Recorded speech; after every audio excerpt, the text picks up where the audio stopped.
Balamusizaako amanya nze Judy Ssemugabi Bakyayita. Today tugenda okusoma akatabo kaffe ke bayita Ndikumma Okulya. Kano nno kawandikibwa mwami Solomon Ike Mpalanyi era nga tugenda kusoma ekitundu kyaffe eky'omunaana.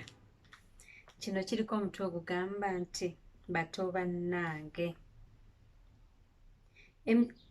Ekiseera mwe nasinga okusanyukira ennyo kyekyo mwe nabeerera ne bato bannange ku kyalo kyewaffe.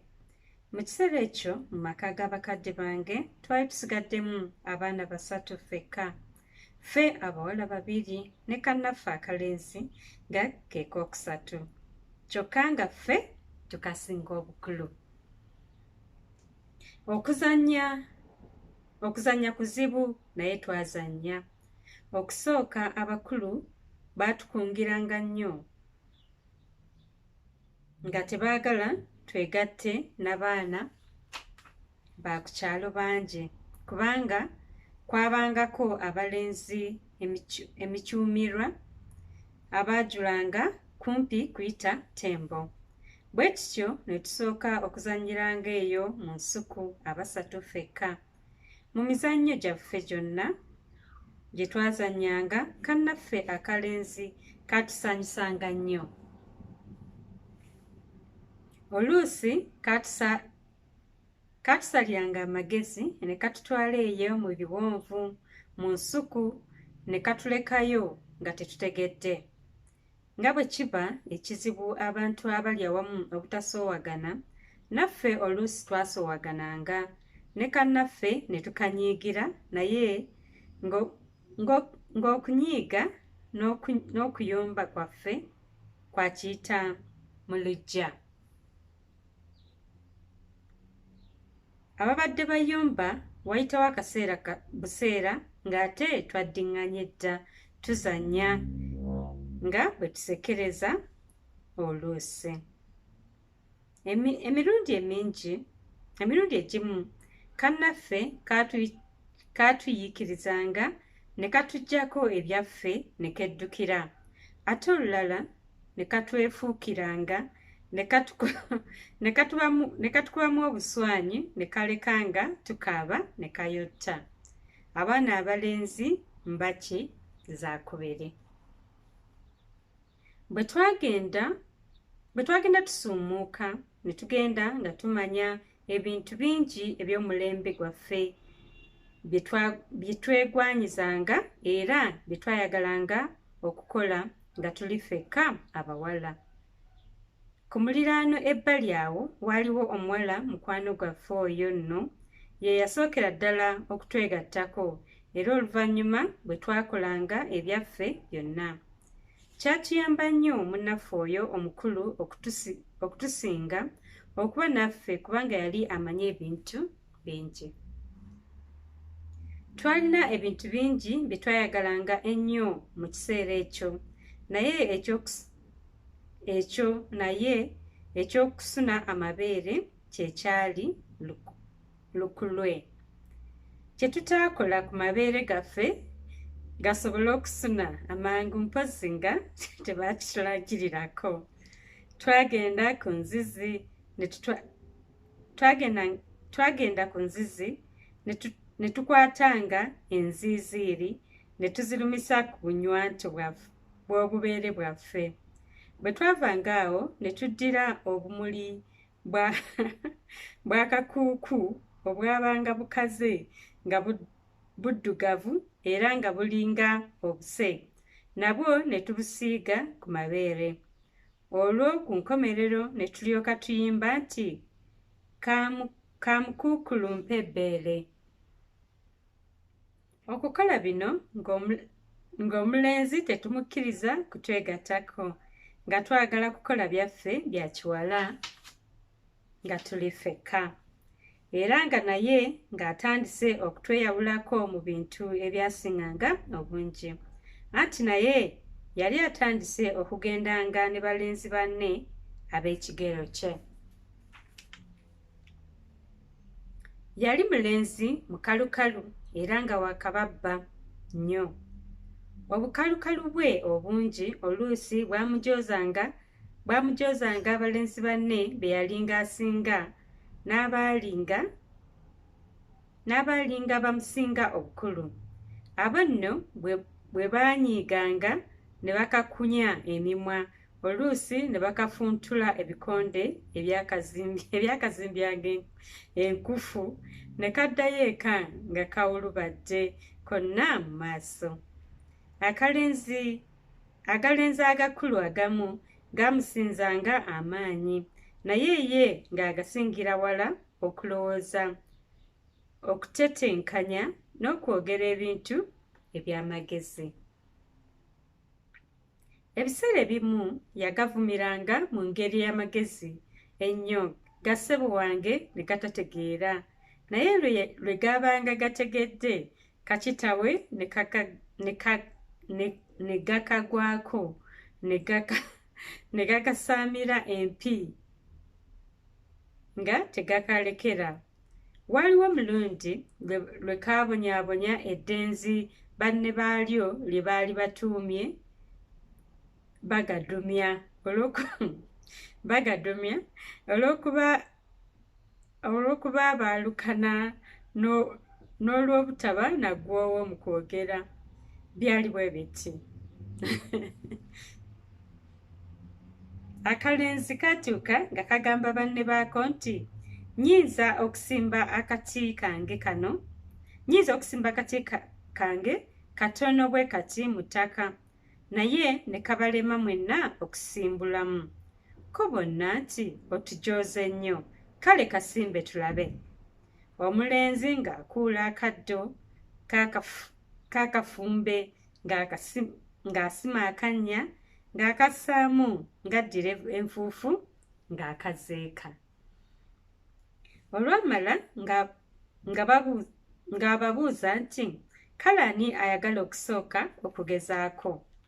Eddenzi liri teryalwa nga lyesoolayo, nga ne banne baali bagamba nti kale wamma ggwe oba okasimbulayo. Akalenzi tekaalwa nga kamugamba nti kale fukamira okutame akati ako okasimbuzeeyo amannyo.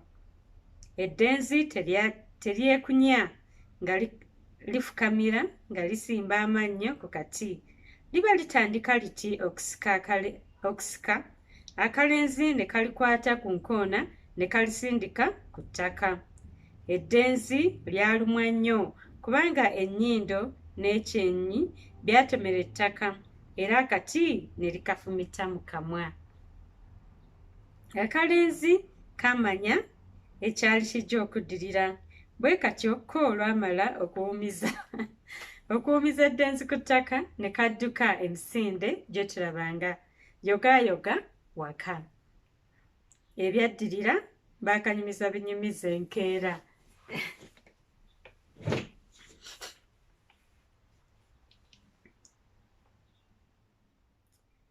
Ffe newankubadde katujooganga oluusi, naye nga katusanyusa nnyo mu bintu ebisinga obungi. Nga tuli ne munnaffe twegattibwako bawala bannaffe abalala 2, olwo ne tuwera ddala 5: Nakamatte, Nanziri, Nagawa, Namata nange Zansanze. Mu kabiina akafoomu twakoleramu ebintu bingi ddala era mwe twasinga okusanyukira ennyo. Mu kiseera ekyo ffenna twali tusuumuuse era ng'abamu abalina emibiri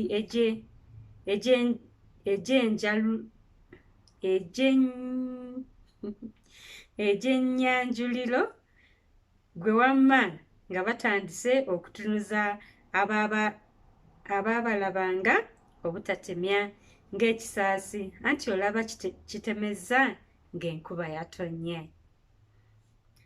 Omuzannyo gw'obugole twaguzannya nnyo, watusanga ng'eyo mu nsuku n'ojula okufa enseko. Twalina munnaffe eyali kyakula ssajja. Omwana muwala oli yalaba kubanga ebisaanyizo byonna ebifuula omukazi okuba omukazi ng'alinako bitono nnyo.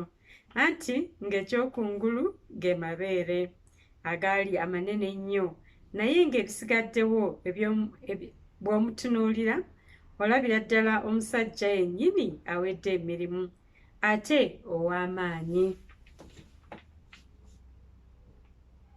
Oyo nno ye yabanga omugole omusajja, ate omugole omukazi nga buli kiseera balonda nze, mbo nga nze bwe bunyumira ennyo okusinga bannange abalala. Tetwakomanga ku bugole bwokka, twakoleranga ddala byonna ebiba mu maka. Twagegenyanga abakulu mu buli kye baakolanga awaka. Eyabanga omusajja ng'alagira ddala obuyinza obw'obwannannyinimu, n'omukazi naye ng'alaga obuwulize eri bba n'obuvunaanyizibwa bw'amaka. Enjogera nzaalabakozire nga Bombozi yantuukirako n'ekamala, anti nazaala abaana lwebeeya mu kiseera ekyo. Buli lwe nabanga omugole ng'ekiddirira amaka na kuzaala baana. Mu kino nayigiramu nnyo obuvunaanyizibwa n'okumanya ebisaana okukola. Nalagiranga bannange nga tewali anjeemera. Nateesanga nga mpaawo ajjulula biteeso byange.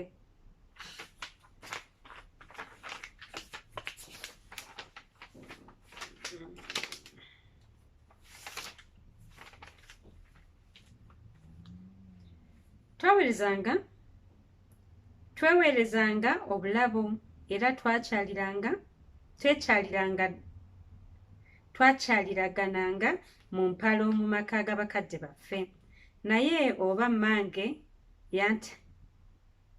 yanteekera ki oba ki mu kyogero samanya, kubanga emikisa mu bye nakolanga saako n'okwagalibwa abantu abasajja n'abakazi byampitirirako. Bo abalenzi ekyabanneekukuutirizangako nga bampaaniriza mbu nali mulungi ate wa kisa nga kitegeerekeka, naye ekyanneegwanyisanga abasajja abakulu n'abakadde ko ne bakazi bannange, ekyo kye kyannema okutegeera amangu. Kizibu ddala okubeera mu kwesiima ennaku zonna. Naffe mu kabiina kaffe twasanyukanga ate oluusi ne tusoowagana. Omuntu eyaviirangako ddala Tolinto yali Namata, muwala w'omwami w'ekyalo. Okusooka twamwagalanga nnyo nga tulowooza nti yali ajja kutumanyisa ebintu bingi ebirungi ebyakolebwanga eyo mu kisaakaate ewaabwe. Ddala ebirungi ebimu yabitutegeeza, naye ebikolwa ebimu ebitasaana mu bantu bye yasinganga okukola. Nzijukira emirundi egimu omuwala ono bwe yatusibangako akanyaaga n'atunyumizanga ebintu bakakitaawe bye baakolanga. Nze nno ekintu ekyo eky'okuweebuula abakulu nga sikyagalya ddala.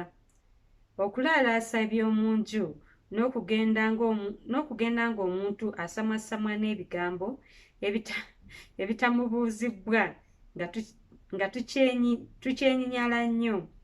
Mange ne jjajjange baali bakindabuddeko emirundi mingi era nga nkyekuuma nnyo obutakikola.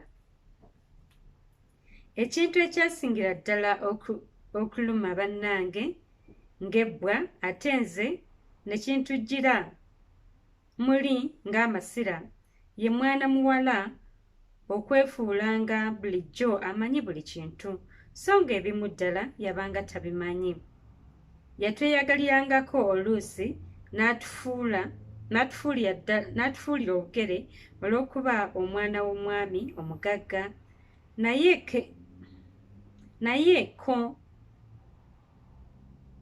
naye ku ffenna tekwalingako n'omu yakissangako omutima. Ate nga nze ndi muzibu nnyo eri bawala bannange abaagezangako okunneeyagalirako. Nze ng'oli bw'ataba mwegendereza nnyo ng'ayinza okunninnyako n'andekawo. Nze nga seeguya anti bannange ekitundu ekyomunaana kirabika kiwanvu. Kale tusomyeko ekitundu ekisooka, tujja kwongerayo n'ekitundu ekyokubiri. Ku kitundu ekyomunaana tusomyemu paati 2. Katusomyeko paati esooka, eyokubiri nja kukisoma oluvannyuma. Mwebale nnyo, mwebalidde okuwuliriza. Sigadde ndi Judy, Ssemugabi, Bakyayita. Akuume.